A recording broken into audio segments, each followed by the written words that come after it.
మన vintage collections, Kadambari collections, పూర్ణిమ prints లో ఎంత కొంటే అంత ఉచితం. మనుషులేంటి బాబోయ్, కొంతమంది ఇంత దారుణంగా తయారవుతున్నారు. వాళ్ళు ఉన్నటువంటి మానవత్వాన్ని చంపేసుకుని కర్కశంగా మారిపోతున్నారు. ఈ మధ్య పసికందుల్ని చంపటం మొదలుపెట్టారు. మొన్న విశాఖలో ఒక నవజాత శిశువు మృతి చెంది ఉండటం చూసాం.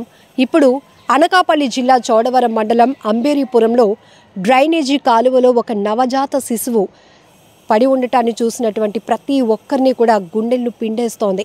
చూసిన స్థానికులు ఇమీడియట్గా పోలీసులకు సమాచారం అందించడంతో అక్కడికి పోలీసులు చేరుకున్నారు. డిఎస్పీ శ్రావణి గారు ఆ పరిస్థితిని గమనించిన తర్వాత నవజాత శిశువుని ఎవరు పడేసి ఉంటారు, స్థానికంగా ఉన్నటువంటి అంగన్వాడీ ఆశా కార్యకర్తల నుంచి కూడా ఇన్ఫర్మేషన్ తీసుకొని దీనిపై విచారణ కొనసాగిస్తామని చెప్తున్నారు. కానీ ఎంత బాధాకరం, ప్రతి ఒక్కరికంట కన్నీళ్లు తెప్పిస్తున్నటువంటి ఘటన ఇది. అసలు మనసు ఎంత కఠినంగా మార్చుకుని ఎంత కర్కశంగా ప్రవర్తిస్తున్నారు. నిజానికి ఒకవేళ అనారోగ్యంతో చనిపోయినా లేకపోతే ఆ బొడ్డు పేగు కూడా ఇంకా తెంచకుండానే ఆ బిడ్డను కాలువలో పడేయాలని ఎలా అనిపించిందో అర్థం కావటం లేదు.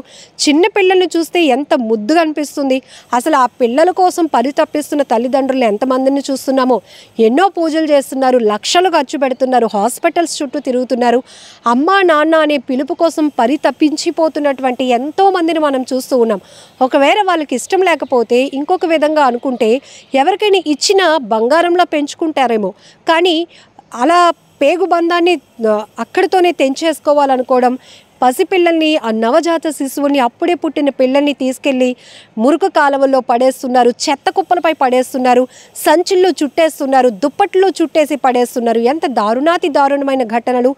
ఈ వారంలోనే ఇది రెండో ఘటన అని చెప్పొచ్చు. విశాఖలో మొన్న ఒక నీలం రంగు దుప్పట్లో చుట్టి అప్పుడే పుట్టినటువంటి పసికందును, అందులో కూడా బొడ్డు పేగు తెంచకుండానే ఆ బిడ్డను అలా పడేశారు. ఇప్పుడు అనకాపల్లిలో మరొక ఘటన.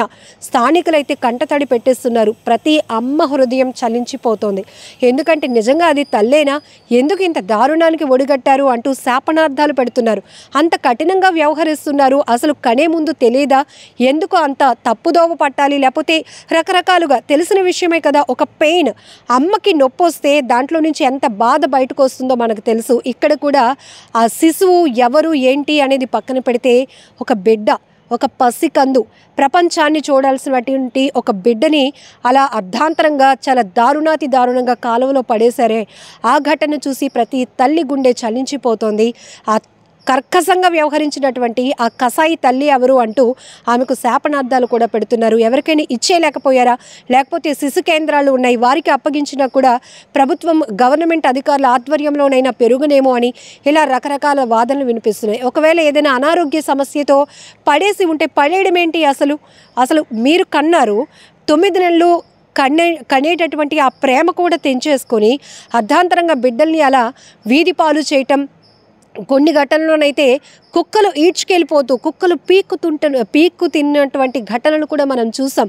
ఎంత దారుణంగా అనిపిస్తుంది. కొన్ని చోట్లయితే ఆ నవజాత శిశువుల్ని పడేసినటువంటి తీరు చూస్తే నిజంగా వారెవరో తెలిస్తే మాత్రం చెప్పుతో కొట్టాలి అన్నంత కోపం వస్తుంది. చీమలు పట్టి పసికందులు ఏడుపులు విని స్థానికంగా ఉన్నవారు వెళ్ళి వాళ్ళని రక్షించటం, వారికి సపర్యలు చేసి బట్టలు వేయటం, ఆ తర్వాత పోలీసులకు అప్పగించటం, శిశు గృహాలకు వారిని అందించటం, ఇవన్నీ చూస్తూ ఉంటాం. ఎవరో తెలియలేని వాళ్ళకే అంత ప్రేమ, పసి హృదయాలపై వారిపైన ఉన్నటువంటి మమకారం చూస్తున్నామే. మరి కన్నటువంటి ప్రేమ ఇంత కర్కశంగా ఎందుకు ప్రవర్తిస్తోంది? తల్లిదండ్రుల, బంధువుల, ఇంకొకరు ఒత్తిడి కావచ్చు. అసలు మీ బుద్ధి ఏమైంది? మొదట పిల్లల్ని ఇలా కనేసి పడేసి చంపేయాలి అనుకోవటం ఎంత దారుణమా కదా. ఈ ఘటనపై మీరేమంటారో కూడా కామెంట్ బాక్స్లో మెన్షన్ చేయండి. లిమిట్స్లో ఒక చిన్న బేబీ అరౌండ్ 5 to 6 months లో ఆఫ్ ఏజ్ ఉండొచ్చు, ఫీటస్. ఆ ఫీటస్ ఇట్లా డ్రైనేజ్లో దొరకడం జరిగింది. దానికి సంబంధించి మేము ఫీటస్కి రిక్వెస్ట్ చేసి we will conduct post mortem and examine. As of now preliminary enquiry చేశాక we will update the details. Thank you. నిజంగా ప్రస్తుతం ఉన్నటువంటి సమాజం దేనికి ప్రయారిటీ ఇస్తుంది? ఆర్థిక సంబంధాల చుట్టూ మాత్రమే తిరుగుతుంది. మళ్ళీ ఎన్నికలంగానే చాలా విరక్తి కలుగుతాం. మంచి అనిపిస్తుంది కదా. లేడీస్ కూడా ఛాలెంజింగ్ జాబ్స్ చేసినప్పుడు చాలా బాగుంటది. ట్రాఫిక్ అసిస్టెంట్స్ గా నియమించిన ట్రాన్స్జెండర్స్ అందరితో సాల్యూట్ చేయించుకుంటున్నారు. ఫుడ్ డెలివరీ ఇవ్వటానికి వెళ్ళినటువంటి డెలివరీ బాయ్ అనిల్ పై కళ్ళ ముందు